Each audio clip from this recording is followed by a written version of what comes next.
All right, looks like we're at a pretty steady state.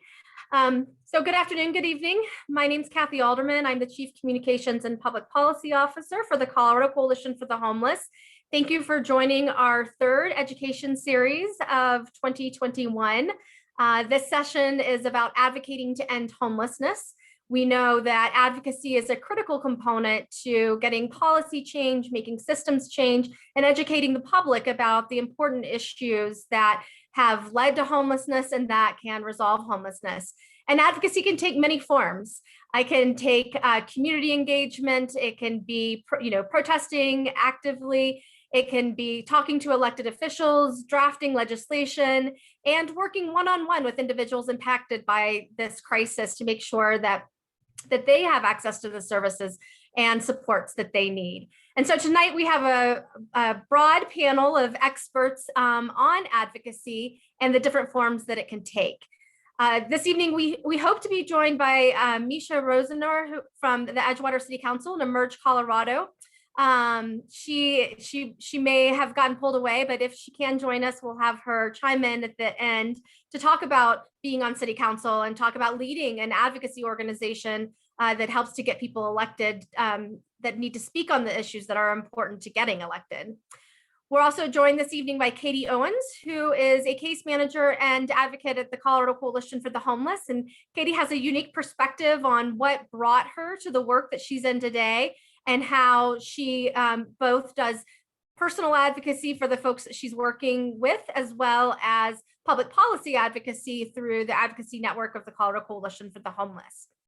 We have, after Katy speaks, we're going to be playing a video that was recently released on social media to share one of the more a more critical component of some of the advocacy that's taking place in Denver. And then that will be followed by some remarks by John Staughton from the Allies to Abolitionists and Denver Homeless Out Loud. And then he will be followed by Aubrey Hasvold, who is the Advocacy Program Director at the Colorado Coalition for the Homeless, who will be talking about some of the issues before our state legislature this session. So if you have questions during this presentation, please put them in the Q&A box, and we'll be pulling those out and making sure that we have time to respond to them at the end. Feel free to use the chat feature to add comments and to communicate with others, but we won't necessarily be able to monitor everything that's going on in the chat this evening. So if you do have questions, make sure you're using that Q&A box.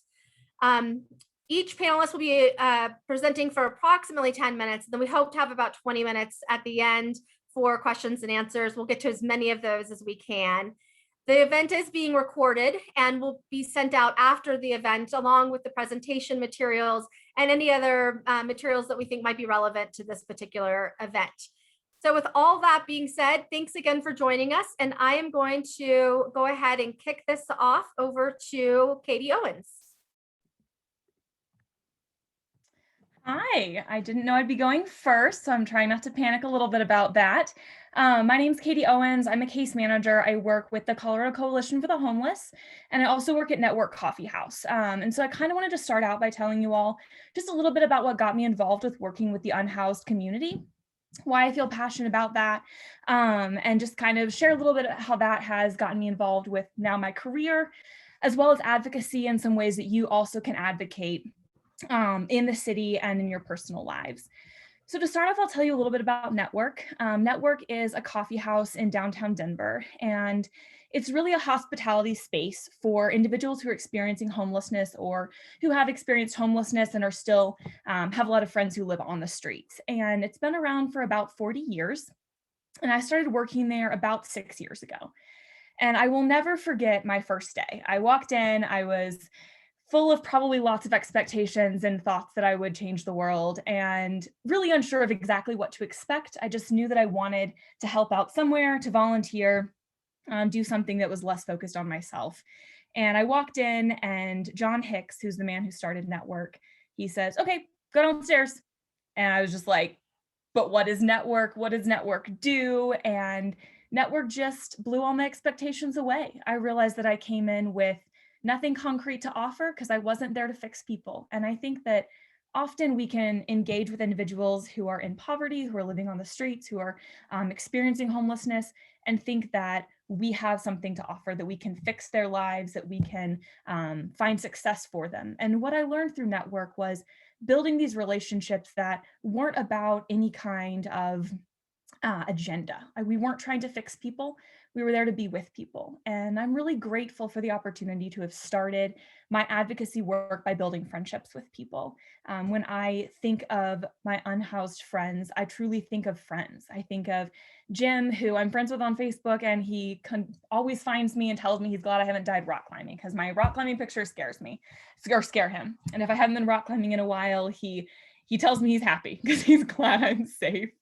And I think of Gary, who has the grumpiest demeanor, but we love him to death. And he has all of the newest gadgets and the best camping gear. I think of a guy we call Johnny Guitar, who is probably one of my favorite people in the world. He calls me Blonde Feather or Alien Girl. Still not sure either one of them, but every time I see him around the city, he just lights up my day. And these are just a few of the many examples I can think of just individuals who I love and know by name. And for me, having that experience is what led me into a career of case management and trying to work with this community on a professional level as well, in addition to my advocacy work. Because I saw individuals who were human beings who I knew by name and cared about individually and began to understand their unique stories. It's really easy for people to have a one-size-fits-all story about individuals who are experiencing homelessness. It's so often that I'll tell someone what I do for work and they're like, oh, that's so great, but and then they proceed to share with me some horrible stereotype about folks who are on the streets. And this is where some of that advocacy piece comes in. We get this opportunity to educate people on what's actually happening, what actually leads a person to experience homelessness, the many factors that keep a person experiencing homelessness, and the many ways in which our system fight against a person getting off the streets. And so I wanted to share a few of the examples of how I've been able to advocate in the community that I think are really accessible and ways that you can as well. One of those is testifying. The Colorado Coalition for the Homeless, where I do work, does a couple of advocacy days for staff members, and that has shown me how easy it is to testify. Most recently, we did it over Zoom because we weren't able to go in person. So I just recorded a very short testimony about a bill that was coming through, and then the team that works on that sent it in to the different legislators who would be looking at those videos. It was painless, it was easy, and if I'd messed up, I could re-record it a million times. So those are really accessible ways that you can get involved with testifying. And the reality is that the people making the decisions on a legal standpoint do actually listen to their constituents. And I know Aubrey's going to talk about that a lot more, so I'll leave that to her. But another thing I've realized I'm able to do is advocate alongside my clients. And so I want to share a story. We'll call this client Rick. And I met Rick in the hospital a couple years ago now. He was getting over a heroin addiction that he had developed while he was living on the streets, and he was just unable to get out of it. He really wanted to get sober, but when he had applied for the sober program that he was accepted, he got to the day that he was going to bus out and found out that he had a couple open warrants. And unfortunately, the program just systemically isn't allowed to accept people who have warrants. And so this triggered him to use again, and that's when I stumbled upon him in the hospital. And Rick and I were able to work together to find him a safe place to stay while he recovered from his hospitalization and his injuries, to stay clean while he continued to work on getting into this program. And I accompanied him to close out a couple of warrants in a few different places. And the reality is that had I not been alongside him, unfortunately, based on the system we live in and the stereotypes people have about drug users and unhoused folks, is that he probably wouldn't have had those charges dropped had I not been able to advocate with him. We went together to court. I spoke on his behalf and alongside him as he advocated for himself, wrote letters to judges, and ultimately he was able to go into the program. And last I spoke to him, he was doing really well, has been able to reconnect with his family, start going back to school, and just accomplish a lot of the goals he has. And of course, that story sounds really successful, and that doesn't work that way for everyone. But what it showed me is that some of the privileges I have based on my own experiences, the position I'm in just by being a case manager and wearing a lanyard that says case manager, means I get to accompany folks who unfortunately are discriminated against in our society and help them to get some of the things they need. Those are things that you can also do even if you aren't necessarily a case manager. If someone needs to get an ID or get a new birth certificate or things like that, they need to apply for housing. It's really easy for community members to come alongside and accompany people to some of those appointments, where oftentimes if people can see, if like the people working in those spaces can see that there is someone who is working alongside that individual, that can be more likely to help. And again, that's really unfortunate that our system works in a discriminatory manner, but we are able to use our privileges to kind of help people along in those ways. And I know that John is going to speak a lot more about the urban camping ban, but I will mention a little bit about that as well, because it is something that we can advocate around, as well as other policies in our state and in our city that as constituents we can advocate around. So things like the urban camping ban, being able to share with senators and the mayor and other people on city council our displeasure at the urban camping ban and how much it affects those who are living on the streets is a really great way that as a community member, you can advocate on behalf of those who are experiencing homelessness. Another way that I realize I can help advocate is just using my social media. I've shared a lot of stories of my friends from Network, less of my clients from CCH because that would be a violation of HIPAA, but I have shared a lot of stories from my friends at Network, and I've seen that that has humanized people, the folks who are on the streets, for my friends who otherwise wouldn't really have an experience. And it can be very easy to write off an entire group of people and stereotype them without knowing the true stories. And these are ways as community members we can all advocate. We can use social media to raise funds. Most recently, during our -degree temperatures in Denver, I was able to use Instagram to raise a whole bunch of money and buy hand warmers and hats and gloves to hand out to folks who were going to be freezing on a weekend. It's a really small thing to do, but it was really simple. A lot of people were willing to give $5 or $10, and that accumulated quickly. And these are, again, really simple ways that we can get involved. So those are kind of some of my experiences, both as a community member, an advocate, and a case manager. I'm really grateful for the opportunity that I have to work with people who are experiencing homelessness, who have experienced homelessness and just have different experiences than I have had. I know that for me, it has allowed me to see the world in new ways, to break down a lot of the barriers I could have easily created between us and them, and to build just these friendships and relationships with people who are human beings exactly the same as me, who have the same struggles, often the same traumas, and just have had a different experience in life than I have had. And I am eternally grateful for these friendships, both for the ways it's been incredibly hard and the ways that it's been fun and full of laughter and joy, because all of those have allowed me to experience a community that I wouldn't have before. And so I would encourage all of you who are tuning into this call to find some ways to get involved and advocate, to build a friendship with someone who's different than yourself, who's had a different experience, and to remember that oftentimes we can have lots of stories we tell about people, but it's easier to let them tell their stories for themselves. Thank you so much.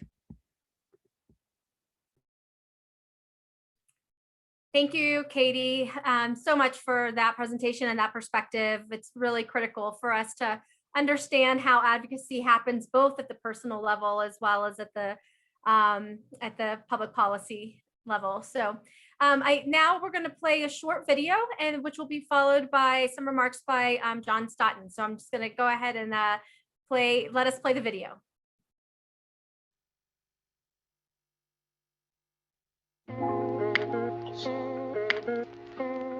You got the claw, you got the triple it. Starving, stomach touching, no lunching, broke, no hope, pocket lint clutching, can't eat, can't sleep, can't function, cop pushing me in the street, bum rushing, pull something out of the trash can and ate it, pretend imagining my mom just made it, breath smelling like boat smoke with no soap, sprinkler soak, holes that my toenails poke, in my sock from walking the block with no shoes. If I die, I won't even make it on the news. Bump chill, giving the spill and narration. Hancock, it's on your watch, legislation. Talk about my tax dollars, put it in contents. Buy land, build a complex, it's not that complex. I'm not impressed cause we're failing the test. Folks claiming that they're blessed, but you're looking a mess. I'm in raw, keep a watchful eye in my eye. What you do when the dark comes out on the block.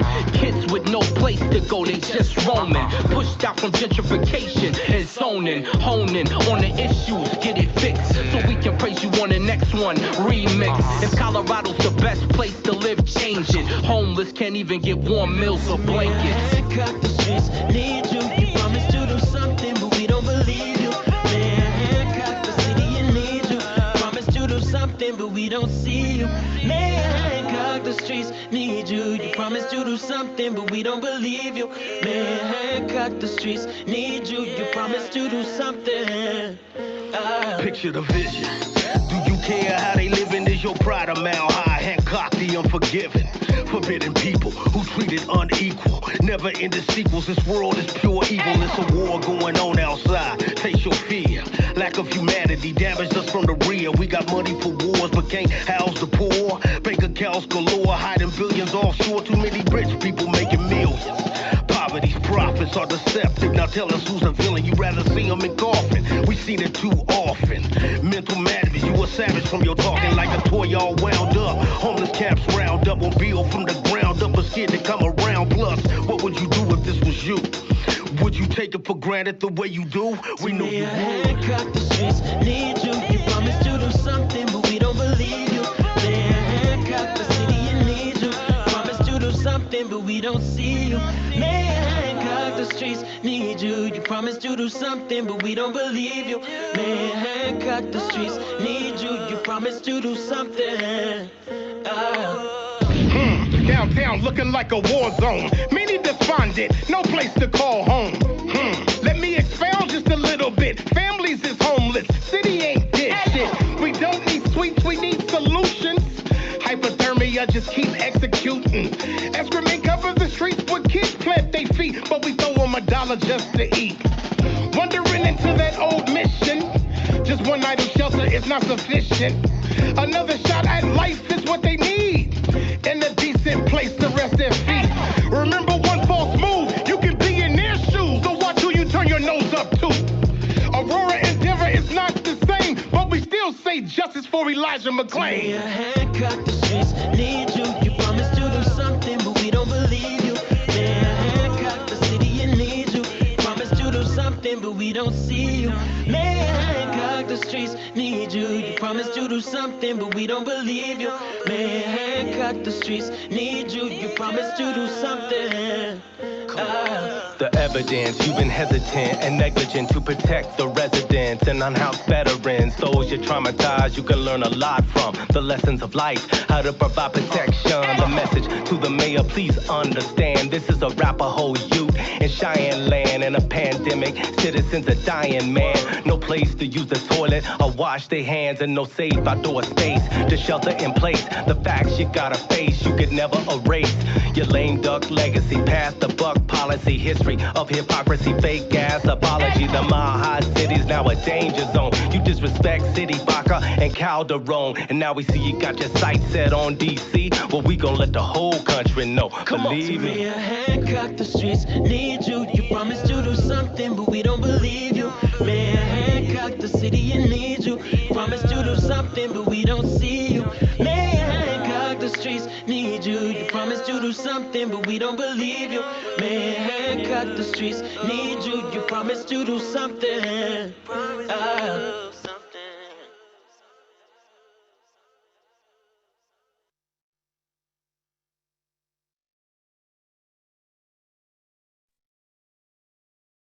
Thanks for playing that video. I think it's so powerful, and just another way that advocacy takes shape when we're calling out bad policies and elected officials for some of their stances on things. And so we thought it was really important to show that tonight. And now we have John Staughton, who's going to join us and talk about how that video came together and how all the partners that were necessary in pulling it together came together to make sure they could get that message across. So John, I'm going to turn it over to you. All right, so hi, my name is John Staughton. I'm a journalist and an unhoused advocate here in Denver, and that was the message to the mayor video. I'm also going to share some slides, so you don't have to look at my face. You can look at these slides instead. All right, let's see if we get this started.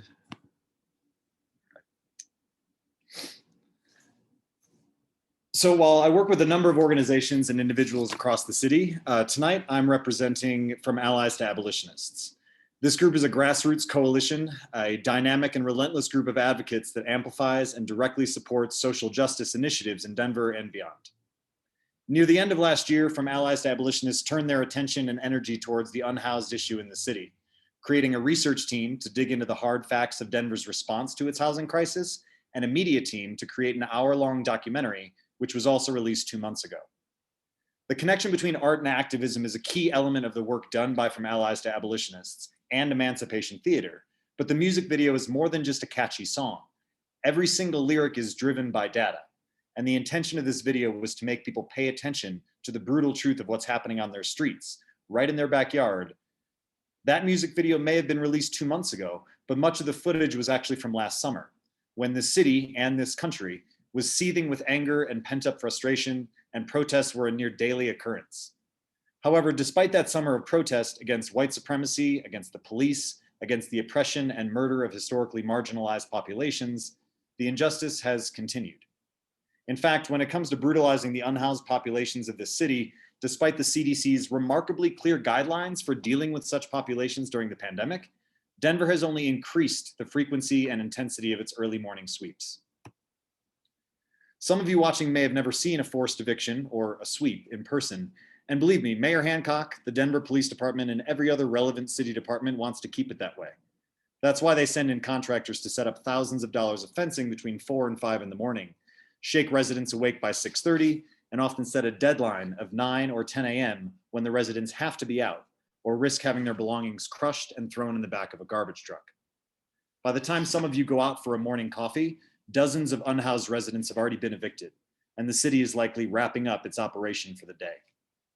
These sweeps are traumatic, dehumanizing, and destabilizing, severing people from caseworkers and resources, shattering the sense of community that naturally forms in these camps, and putting vulnerable populations directly in harm's way, rather than offering any accessible or immediate housing solutions. Along with the music video and the documentary film, From Allies to Abolitionists also released a Message to the Mayor report on January 21st, a research-driven summary that included a comprehensive, albeit conservative, cost estimate for the sweeps. It also included 3 reasonable and realistic demands of the city. Since the theme of tonight is advocating to end homelessness, it seems appropriate to check in on how the city's doing regarding these 3 simple, inexpensive, and compassion-driven requests. The first demand is a foundational mantra for unhoused advocates in many cities like Denver: stop the sweeps. Given what I have personally witnessed at every single sweep over the past 3 months, the mayor clearly did not get the message. January 6th, 28th in Tremont. January 7th, 11th and Acoma. January 12th, 1600 South Cherokee. January 13th, Wesley and Galapago. Here you can see the Denver Fire Department confiscating propane tanks from residents at the camp, even though that is often their only source of warmth on cold winter nights. At some sweeps, dozens of propane tanks are taken from residents, at times right from their packed up belongings, because the city deems them a fire risk. January 21st, 5th and Lincoln. January 22nd, 6th and Broadway. At this sweep, before the sun even rose, there were 14 police officers on the scene. There was 1 resident still living in that camp. February 10th, 22nd and Staughton. This same 2 square block area at the center of Denver's unhoused services, including Denver Homeless Out Loud, Colorado Coalition for the Homeless, and the Stout Street Clinic, has been swept 10 times in the past calendar year. February 11th, 22nd and Broadway. February 17th, 13th and Pearl. At this sweep, city contractors cut open and began ripping a tent apart, pulling blankets out and throwing them onto the street, only to discover that someone was still sleeping inside. February 18th and Emerson. It was 16 degrees at 6 a.m. when this sweep began, and there was about 6 inches of snow on the ground.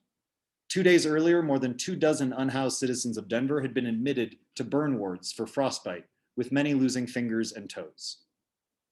February 24th, 27th in Marion. February 26th, 10th in Cherokee. There you can see Evan Dreyer, Mayor Hancock's deputy chief of staff, confiscating snow-covered propane tanks from residents. 10 days earlier, during the deep freeze that swept across Colorado and the rest of the country, 5 unhoused citizens died of exposure. That means they froze to death. March 9th, Lafayette and Park. March 10th, 5th and Bannock. This was a multi-block sweep of 5 small camps, during which city contractors from environmental hazard services mocked a resident during a mental health crisis, physically threatened to beat your ass to someone not moving fast enough, and were caught attempting to steal an unhoused resident's tools. All of this was caught on video. March 11th, Colfax in Washington. March 17th, Park in California. 12 cops were present by 7:30 for a camp of only 8 people. March 18th, 21st in Welton. Multiple veterans and disabled residents were swept from this camp, as well as women fleeing domestic abuse. But mutual aid workers were prohibited from entering and helping folks pack up, despite the residents specifically asking for aid from friends and advocates. March 23rd, 5th and Cuevas. And finally, March 24th, today, a 6-block sweep wiped 4 camps off the map in the area surrounding Coors Field. I met a woman this morning named Desiree, who had gone to the clinic yesterday for a bad cold, having not been feeling well for a few days. She has epilepsy and had a seizure while she was at the clinic, so she was kept overnight. This morning, she returned to the camp at 8:30, only to find her tent and all of her belongings destroyed. I know that this is a lot to see and to hear, but just imagine living it over and over and over again. Imagine waking up in a cage every 6 weeks surrounded by flashing lights and grating metal and a platoon of cops outside your door. Imagine being forced to pack up your worldly possessions in the middle of a snowstorm when you haven't had a full night's sleep in months. Since the beginning of this year, Denver has forcefully evicted over 450 people from encampments. Some of these folks have already been swept 2 or 3 times since the new year. Every sweep is traumatic, and these pictures capture just a fraction of what occurs during these brutal mornings. The days and images and horror all start to run together, however. Every sweep starts to look the same. The same corners, the same cops, the same violent efficiency, and most painfully, the same residents being chased around the city, losing belongings, patience, and hope along the way. When it comes to numbers, there is no denying that the city is increasing the frequency of these traumatic displacements. There were 6 sweeps in January, 6 more in February, and 7 so far in March, including another one scheduled for tomorrow morning, which will be the 20th sweep of the year. Compared to last year, Denver has more than doubled its rate of sweeps and shows no sign of slowing down. After all, these cyclical sweeps are a never-ending source of taxpayer money, which means that a lot of people want the sweeps to continue because it means they keep getting paid. Denver is trafficking in human misery by brutalizing its most vulnerable populations while simultaneously keeping real estate developers happy, rich, and eager to donate to the right political campaigns. The message to the mayor report I mentioned earlier dove deep into 7 sweeps from 2020, covering a range of size, cost, context, and season from March to December. Of those 7 sweeps our research team investigated, we tallied a total cost of roughly $148,000. So, if the cost for 7 sweeps last year averaged $21,000, and Denver is projected to carry out over 80 sweeps in 2021, then taxpayers are looking at spending at least $1.6 million this year on a cyclical, cruel, and pointless practice that is in direct opposition to CDC guidelines, fails to solve any housing issues, and makes it even more difficult and expensive to provide services to those most in need. Now, regarding the second demand from our message to the mayor campaign, the 2 SOS camps at 16th and Pearl and 13th and Grant appear to be working great, but I am not the expert on that, so I should probably leave that to Katy or someone else from the coalition. However, I do have some basic questions that many of you may also share. Why aren't we building more SOS sites? As I understand it, there is both financial and community support to expand this project to other districts and communities, but the project is stalled due to a lack of available space. Given how many cranes are perpetually hanging over the skyline in Denver, it seems like there's plenty of space for new luxury condos that most folks can't afford. So how is it that the city can't find a half a dozen empty parking lots to rent, break down some zoning roadblocks, and make a legitimate effort at introducing more of these effective and community-approved SOS camps? The idea is not only more compassionate than constant sweeps, but it's a great form of transitional housing that is highly scalable. Put one of these in every district, which could reduce the number of folks in unsanctioned encampments by over 25%. That way, city council members, police officers, and other Denver officials might stop seeing the unhoused population as a problem to violently sweep away onto the very next block. If I had another 5 minutes, I would explain how the city has completely failed to achieve our third demand for sanitation infrastructure, but I've been ranting for just about long enough, I think. Suffice to say that very few public restrooms provided by the city, they are locked from 9 p.m. to 6 a.m. every night, which is exactly when people need to use them if you're unhoused. And unhoused camps are never regularly serviced for garbage pickup, nor do they have porta potties or hand washing stations, all of which feel pretty damn important during a pandemic. Anyways, thanks for listening. And if I could ask one thing of those listening, come to a sweep. See with your own eyes how the city chooses to treat its citizens and spend its money. It might be a heartbreaking experience for you, but pushing back on injustice and demanding change is never easy, but that doesn't make it any less important. Thank you so much for listening. Thank you, John. That was very powerful. And we know that this issue can be very difficult for people to see, and it can be very difficult for people to imagine, one, why there are so many people sleeping outside and how we can help our unhoused community get to safer spaces. How can we coordinate services and how can we come to compromise? And that's one reason why we have these events, is so that we can talk about some of these difficult topics and bring community together for solutions. Our next panelist is Micha Rosenoer. She is with the Edgewater City Council, and she is also the executive director of Emerge Colorado. As a member of Edgewater City Council, she has had to deal with a lot of issues related to homelessness and, living just outside of the Denver metro, the issues that kind of bleed over into some of our surrounding districts. And so we've asked her to talk a little bit about her perspective there, as well as her perspective in bringing women to office and training them to speak out on the issues that are important to them and important to their constituents. So welcome, Micha. We're so glad to have you. Thanks, Kathy. It's great to be here. And I really appreciate the work that you're doing. And thank you, John, for that really helpful and painful presentation. I think it's crucial information that we all have. So I ran for Edgewater City Council in 2019, and I won and was placed into office in December, just 3 months before COVID kicked in. So I will be the first to admit that I wasn't an expert on housing policy, even though I've worked in policy for about 10 years now. I think every piece of policy is so intricate and it's really hard to understand unless you're focusing your career or your life experience on that. So I was kind of caught by surprise by COVID, which I think a lot of us are. And my community was thrown into a housing crisis, probably like a lot of yours. And so, one of the first things I thought about on city council was that lots of Coloradans were going to be facing housing crises very quickly. And we had to start working on answers before we even understood the extent of the problem. So I want to be really clear that when you are working with a city councilor or an elected official and you want to talk to them about an issue you see, don't let anybody tell you that you need to know what the answer is to express how concerned you are about a problem. I was just out talking to my community and my neighbors about COVID and seeing, businesses shut their doors, seeing people start to freak out about paying for food, paying for housing, getting to and from work.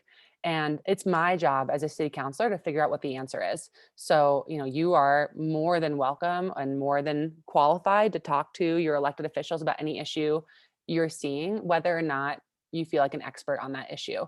And so on city council, I just started raising a storm very early about the fact that 40% of my community are renters. And of that 40%, about 80% are at or below the poverty line. And so I started questioning and talking about and raising on city council the fact that if we were going to see big business closures and job layoffs, we were going to be having a lot of families in Edgewater who couldn't pay rent very, very quickly. And I think a lot of people in my community started saying all of the things we expect people with housing privilege to say. One of our city councilors said that, it's not really important to support just renters because homeowners are actually the fabric of our community, not renters, because they come in and out, which was incredibly racist and privileged and classist. And, we had folks coming to the city council meetings talking about how they had a investment property or a second home in our area, and they really need to make sure they could pay that mortgage.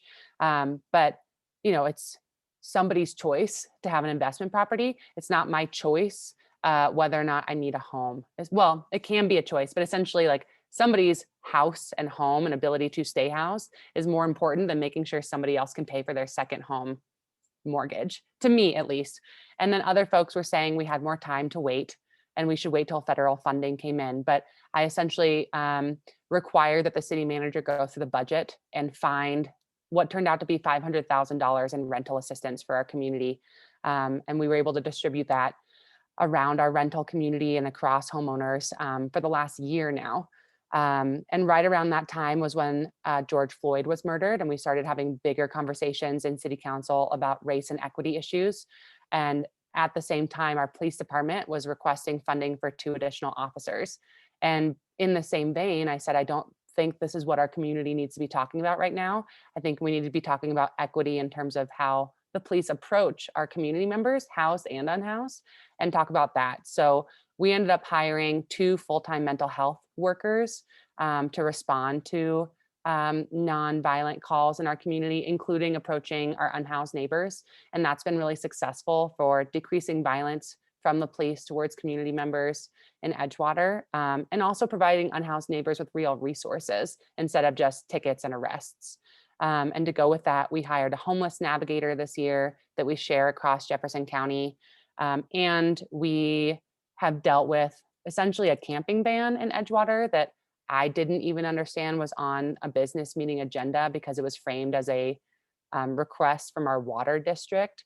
But essentially what it was a policy at the bequest of the water district that we make it illegal to camp or sleep in public waterways. And the justification was that because some of the areas in Edgewater flood, we need to be able to make sure that people are not sleeping or camping in them for their own safety. And another city councilor and I just started asking a lot of questions, which I think is what anybody who comes to city council meetings can do. We were talking about, if it's not legal to sleep here, where is it legal to sleep? And how come I'm legally able to sleep in a park with a blanket, with a pillow any day of the week, but the guy next door, who may permanently reside in that park is not allowed to? And it was a really hard conversation because we didn't have the votes to get rid of the camping ban altogether, but we did have the votes to revise it and make it better. And as somebody who cares deeply about housing access, it was really hard for me to decide to do something that felt more moderate, but doing something rather than nothing felt like the right choice. So again, I didn't come into city council a year ago with any real policy background on here, but I leaned heavily on people like the Colorado Coalition for the Homeless, with other advocacy groups who really helped me understand what to do and say. And I think it really speaks to the power of community that we can pull together movements and measures like these really quickly. So all that to say that you have every right, housed or unhoused, to contact every elected official you have helped put into office, or even those you haven't voted for, whether that's your state house or Senate legislators, your city councilors, your county commissioners, your health department. And I will promise you, I can tell you that not a lot of these people get a lot of emails or phone calls. So every time you do decide to send a tweet, leave a Facebook message, send an email, we do read them. And they're really important because a lot of the folks who do show up to meetings and do complain about things like homelessness in the area are really privileged people with a very specific set of perspectives. So if we don't have the diversity of perspectives of the public coming to meetings, it can sometimes be hard to make the case, even if we know we're morally in the right. And then just to say a little bit about Emerge. Emerge is an organization that recruits and trains women to run for office in Colorado. And we strongly believe that the more authentic your experience has been and the more authentically you can convey that to voters, the more successful you're going to be in running for office. And we specifically have recruited and trained multiple women who've experienced homelessness or housing crises, and they've all won. And many of them serve in the state legislature right now because having struggled with finances, with debt, with mental health, with housing, those experiences make us deeply human and deeply relatable. And those experiences deserve to be heard and represented at every seat of power. So and one of the great things about Emerge is that we now have 67 women in elected office and 450 graduates. And all those women are working together to recruit and find other community leaders from every walk of life to help convince them that they are ready to run for office and that they are qualified. So I would just end this by saying that if you've ever considered running for office, there are programs out there to support you, including Colorado Coalition for the Homeless, including Emerge Colorado, and struggling or being upset about something or being passionate about an issue is all you need to be qualified to run. And we're here to support you. So I do hope that we can continue working on housing issues, especially on the Front Range.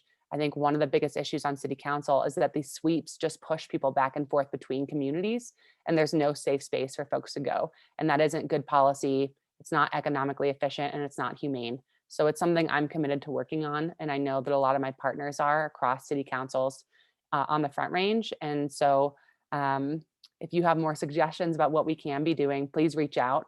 And I'd always love to hear from all of you. So thank you for having me, Kathy.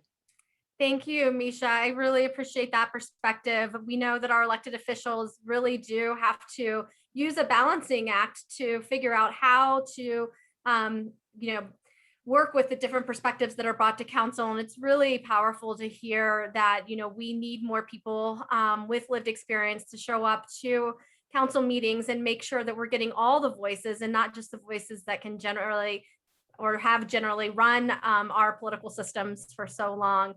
And I think, getting more people into office with experiences that they can bring to help people rather than just with ideas that were oftentimes born in glass houses, I think is really critical. And so I echo what you said in terms of, if you've ever thought about running for office, please reach out to organizations to find out how you can get that support, because we really need people in office like you who care deeply about social justice and the issues that are impacting people on the ground. And speaking of some of those issues, I'm now going to pass this over to Aubrey Hasvold, who's our Advocacy Program Director, to talk about some of the renter protection bills that are going through the state legislature right now. And while we don't have an action for you today, we hope that you're all signed up with us so that you can help us carry these bills across the finish line through this session during their important moments. So Aubrey, I'll pass it off to you. All right. Thank you so much, Kathy. And thanks everyone for the opportunity to chat with you today about some of our legislative advocacy on the state level. I'm going to go ahead and share my screen because there's a lot of good information here. So I want to make sure that you're able to see that in writing, and Meredith will share this with you afterwards as well. So we're in a privileged position of being able to influence public policy under the Gold Dome. And we believe that one of the best ways to address homelessness is to prevent it from happening in the first place. So that's why I'm going to be talking a lot about renters protections here, because we want to make sure that we're able to keep a roof over people's heads always, but especially during COVID right now. So I'll first start by sharing just some broad overarching themes of the legislative session. First, there's a lot of effort to refund cuts that happened in 2020 because of fallout from COVID-19. And a couple of those that we're paying close attention to are first, the senior dental benefit. So this is a benefit that's funded at around $3 million for seniors who are not eligible for Medicaid, but do need a little extra support. And that was refunded through the Joint Budget Committee. So we're really excited to see that. We're also pushing to refund SSI and SSDI application assistance, and we continue to work toward that. There's also an effort to effectively utilize the one-time funding that's coming from the federal government to combat some of the fallout from COVID-19. So that's been a really big theme of the legislative session so far. And then, of course, I think we're all very aware that a lot of longstanding issues with racial equity and housing and healthcare have come to light because of the pandemic. And so legislators are working to address some of these things through not only some of these short-term measures to get people through, but also through permanent policy change. And just as some context around the politics under the dome, Democrats have the trifecta, meaning they have the majority of the House, Senate, and the governorship, but everyone is making a concerted effort to strive for bipartisan support on most pieces of legislation. So I'll just pick out a few pieces of legislation to talk about that we've been really engaged in and are probably most relevant right now. First is Senate Bill 173, and this centers on eviction court reform. So it does a few really important things. First, it addresses late fees that renters are assigned. So it limits that the amount that landlords are able to charge, and it ensures that people are not able to be evicted for overdue late fees alone. It also expands the right to cure, meaning that people under this bill would be able to pay any overdue rent at any point through the eviction court process up until the point of judgment. That's essential because we know that the resources available for emergency rent assistance are taking 3 and 4 weeks to actually get in people's pockets. It also bans lease clauses that incentivize landlords to evict. For example, in my lease, if I am evicted, I have to automatically pay $3,500 additional dollars to my landlord. But we believe that eviction is a punishment in itself and can have very long-lasting impacts. It also eliminates the owner's bond requirements so that Colorado renters aren't priced out of court. So it allows them to raise issues of habitability at their rental without having to pay to assert that right. It also establishes a penalty for landlords who illegally lock tenants out, which is becoming a bigger and bigger issue recently. And I know this is a really meaty bill, and so Meredith is going to send out a one-pager that goes into greater detail on these provisions. I also mentioned that there are some efforts for shorter term fixes so that people are able to remain housed during COVID. So there will be a bill introduced soon here that will try to fill gaps left by the CDC eviction moratorium. That moratorium is set to expire at the end of this month, but there is talk of it being expanded through July. But we want to make sure that on the state level, we're protecting people as well, and we're not dependent on everything that happens at the federal level. And importantly, it will also provide an off-ramp so that renters don't face a serious fiscal cliff once the moratorium ends and then their rent becomes due. Then I also want to highlight another bill. This doesn't have to do with renters protections, but this is something that we've been advocating on. And this is Senate Bill 18 on the Colorado Necessary Documents Program. So this provides funding to continue the Colorado ID program that was started in 2015. And this essentially gives people vouchers so that they're able to replace important ID documents like social security cards, driver's license, vital statistics reports. This is particularly important because when people are swept, like we're talking about tonight, it's pretty common that people's personal belongings, including these necessary documents, are confiscated, stolen, destroyed. It's really easy to lose some of these documents when you're sleeping rough as well. So we want to make sure that folks who are experiencing homelessness don't have to pay that roughly $50 to replace these documents. And this has gotten great bipartisan support, and we're excited to see it move through the process. And you've heard a lot about ways that you all can get involved tonight, but just want to share that this is kind of a graphic of where we can fit in right now, because at the state level, we're in the middle of legislative session, we're in reaction mode. So this is the time where we need to share our personal stories and advocate in favor or against bills that come up. And so please keep an eye out for action alerts that come your way. We'll really need your help to make sure that all of these important pieces of legislation pass. And with that, I will stop sharing my screen and I'll turn it back to Kathy to moderate some questions. Thanks, everyone. Great, thanks, Aubrey. And yes, for all of you who are seeing some of those bill descriptions for the first time, we know that it can be a little overwhelming because they do have a lot of components to it, but we will help to provide some resources so that everybody feels like they have the right background and the right information to talk to their elected officials about these important issues. And now I'm going to ask our speakers that maybe they can all turn their cameras on as I get through some questions. We may not get through them all as we've only got about 8 minutes left, but we'll see what we can do. So Micha, the first question that we have for you is we wanted to know if you know of any other groups that are helping historically and systemically marginalized populations beyond Emerge, and how folks can get involved with those groups. Sorry, I was muted. So that's a great question. Emerge primarily does work with women from marginalized backgrounds. New American Leaders is an organization that exists to provide leadership training and candidate training for first and second generation Americans, or folks who feel like they relate to the immigrant experience. So they're an organization I trust deeply. And Colorado Working Families Party has partnered with Colorado People's Action this year to run candidate campaign trainings as well as community organizing trainings, specifically for people of color and folks from the working class backgrounds. So I would recommend all three of those. Great, thanks for that. And we'll make sure to include links in our follow-up email, which will come on Friday to those organizations so people have access to that. The second question is for John. John, some folks on this call today were really interested in attending a sweep per your suggestion, but wanted to know if there were some training opportunities or something that they could access to prepare them for that, because they recognize that potential police interaction can go awry sometimes. They want to be sensitive to the people who are living in the camps.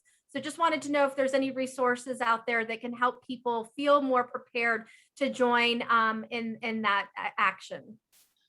Sure, that's a great question. I think it's a perfect time to make a distinction. A lot of the times when we're showing up at sweeps now, like there's been a very organic shift in the last maybe 6 or 7 months away from like the protesting and like the antagonizing towards much more of a mutual aid approach. And it more of it consists of bringing food and winter gear and hand warmers and vehicles to support folks who need to move.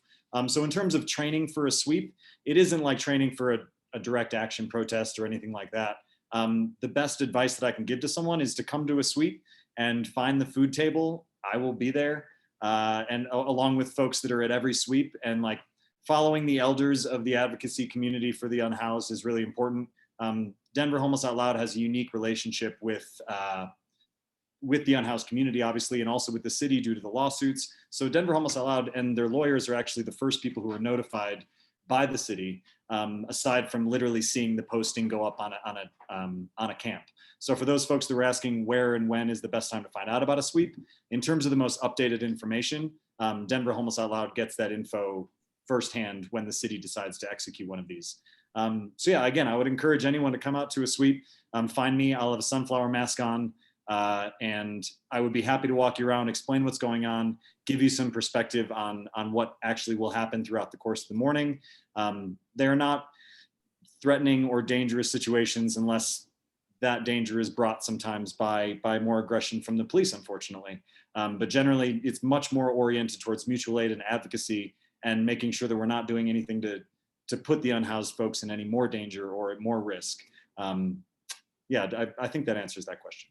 No, that's a great answer. I really appreciate you being there and you being the contact for folks if they do want to join. And, we do encourage people to, again, engage in advocacy at multiple levels because sometimes, just bearing witness can make you a stronger advocate and help you to understand the complex issues that our unhoused community is dealing with every day.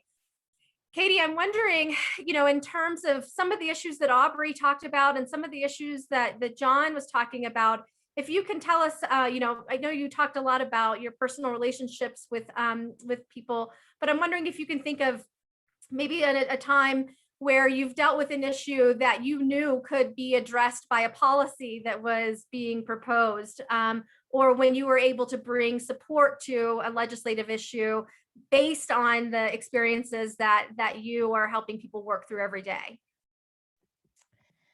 I'm trying to think specifically those policies that Aubrey mentioned.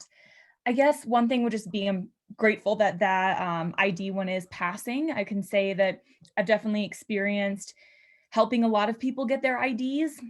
In one of my roles with CCH, I outreached individuals in hospitals, and then I would assist them in kind of whatever their goals were and tried to help them out. And a lot of that was getting people IDs.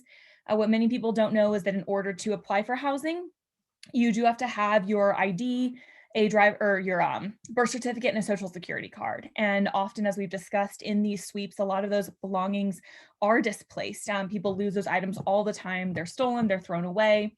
If you go into a shelter, a lot of times you can't bring all your gear with you, and so you lose stuff in that process as well, which are just things that a lot of folks who haven't been in direct contact with this don't experience. And so definitely that policy is one that I'm very grateful for, because we used vouchers all the time from that kind of policy to be able to go and take people to get their IDs. And consistently I heard from people as I took them a lot of gratitude that I was able to do that, because for them that task would have taken probably weeks, whereas we were able to do it in a day. Because if you think about it, if you're on the streets, you have to fly a sign to get enough money to get a bus ticket. You take the bus, get all the way out to get the ID, and then they probably tell you don't have something you need. You've lost all that. You have to start the process over again. You need all those documents to get the other documents. It's just kind of a mess. And as far as just renters protections, I now work with individuals who are in housing, and all of those renters protections are definitely very necessary, because a lot of times, especially because our folks are on vouchers, are using Social Security, they're still living definitely in poverty, they are taken advantage of. And often I see the houses that they live in are not well kept, they're not serviced the way that I would demand my own home to be serviced.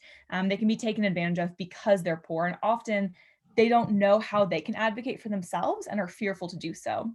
So I think another way that we can as a community come alongside people is to help folks know how to advocate for themselves and empower them to do so, and help them know what their rights are. Great, thank you for that. And Katy is such a strong advocate in bringing these stories forward. So we're always so appreciative of hearing your voice and helping to create that bridge between the policies and the people that those policies impact.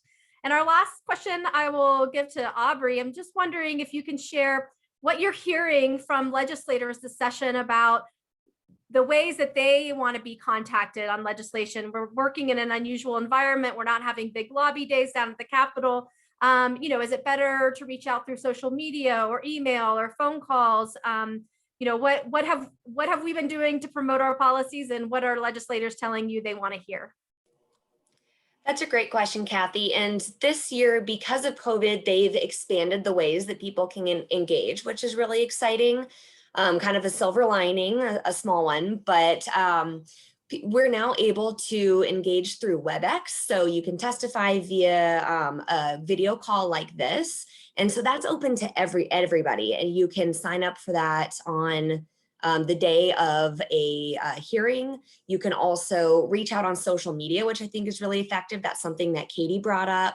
And also emails go a long way too. But if you want to enter your comments into the public record, then I definitely encourage either live remote testimony or written testimony submitted on the day of that hearing. Great, thanks so much for that. Well, we are at the 6 o'clock hour. I am so appreciative to all of our panelists this evening. You've really helped us talk about the spectrum of advocacy, where it's important and where we can have impact as individuals, people with lived experience, and people who care about good policy and social justice. As I mentioned at the beginning, we will be sending this recording and many resources around probably on Friday morning or afternoon, so be on the lookout for that. We'll also be sending action alerts out on the legislation that we're working on, and anything that we feel like we need more voices to help weigh in with our elected officials on. And our next education series will be on April 21st at 5 p.m. This one will be Wealth Inequality, Why the Rich Get Richer While the Poor Get Poorer. And you can sign up that the same way you signed up for this one, through our Homelessness in the News weekly newsletter, or through a social media site if you follow Colorado Coalition on Facebook or Twitter. So we encourage you to please join us again. We really appreciate your time, your engagement, and we hope everybody has a wonderful evening.